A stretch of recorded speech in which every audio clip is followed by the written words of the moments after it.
بسم اللہ الرحمن الرحیم۔ السلام علیکم ناظرین، آج ہم آپ کے ساتھ سعودی عربیہ کی ضروری اور اہم خبریں شیئر کریں گے، اس لیے ویڈیو کو مکمل دیکھیں تاکہ آپ کو ساری معلومات مل سکے۔ سب سے پہلے ناظرین، سعودی محکمہ ٹریفک نے گاڑی کی نمبر پلیٹ گم ہونے پر مطلوبہ کارروائی کا طریقہ کار جاری کر دیا ہے۔ ناظرین، اگر کسی کی گاڑی کی نمبر پلیٹ گم ہو گئی ہے تو وہ اپنے ابشر اکاؤنٹ کے ذریعے اپنی گمشدگی کی رپورٹ درج کروا سکتے ہیں۔ ناظرین، ایک اور خبر کے مطابق ضروری ادویات نہ ہونے پر طبی اداروں کے خلاف کارروائی کی گئی ہے۔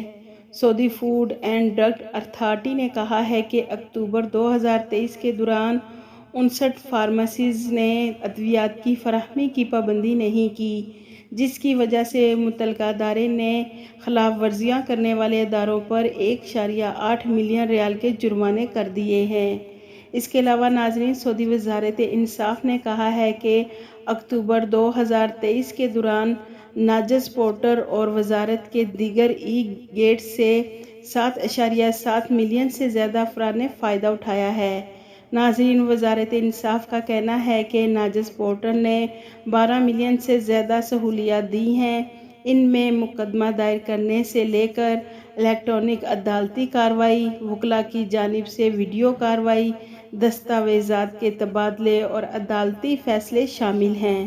اس کے علاوہ ناظرین، انڈین ٹینکر ڈرائیور کو معمولی غلطی مہنگی پڑ گئی۔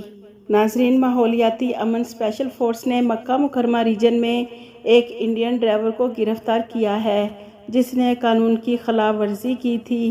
انڈین ڈرائیور نے مکہ مکرمہ ریجن میں گندا پانی ممنوعہ مقام پر پھینک دیا تھا تو اسپیشل فورس نے انڈین ڈرائیور کو حراست میں لے کر اس کے خلاف کارروائی کر دی ہے، جبکہ خلاف ورزی کرنے پر 30 ملین ریال جرمانہ اور 10 سال تک قید کی سزا ہو سکتی ہے، یا پھر دونوں سزاؤں میں سے کوئی ایک سزا دی جائے گی۔ ناظرین، ایک اور خبر کے مطابق سعودی عربیہ میں 90% سعودی بچے انٹرنیٹ استعمال کرتے ہیں۔ ناظرین، سعودی عرب نے انٹرنیٹ پر بچوں کی حفاظت کے لیے قومی فریم ورک کا افتتاح کر دیا ہے۔ یہ انٹرنیشنل ضوابط کے عین مطابق ہے۔ ناظرین، مکہ مکرمہ ریجن کی پولیس نے جدہ شہر میں کمپنیوں کے گودام میں چوری کرنے والے 4 غیر ملکیوں کو گرفتار کر لیا ہے۔ ناظرین، جدہ پولیس کا کہنا ہے کہ ملزمان کو قانونی کارروائی کے بعد پبلک پراسیکیوشن کے حوالے کر دیا ہے۔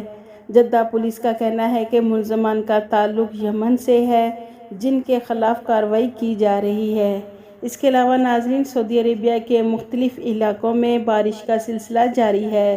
سعودی محکمہ شہری دفاع کا کہنا ہے کہ بارش کے دوران احتیاطی تدابیر کی سختی سے پابندی کی جائے اور سیلاب، وادیوں اور نشیبی علاقوں سے دور رہیں جہاں بارش کا پانی جمع ہو جاتا ہے۔ واضح رہے ناظرین، محکمہ موسمیات کی جانب سے جاری الرٹ میں کہا گیا ہے کہ جدہ اور اس کے گرد نواح میں منگل سے جمعرات تک بارش کا امکان ہے۔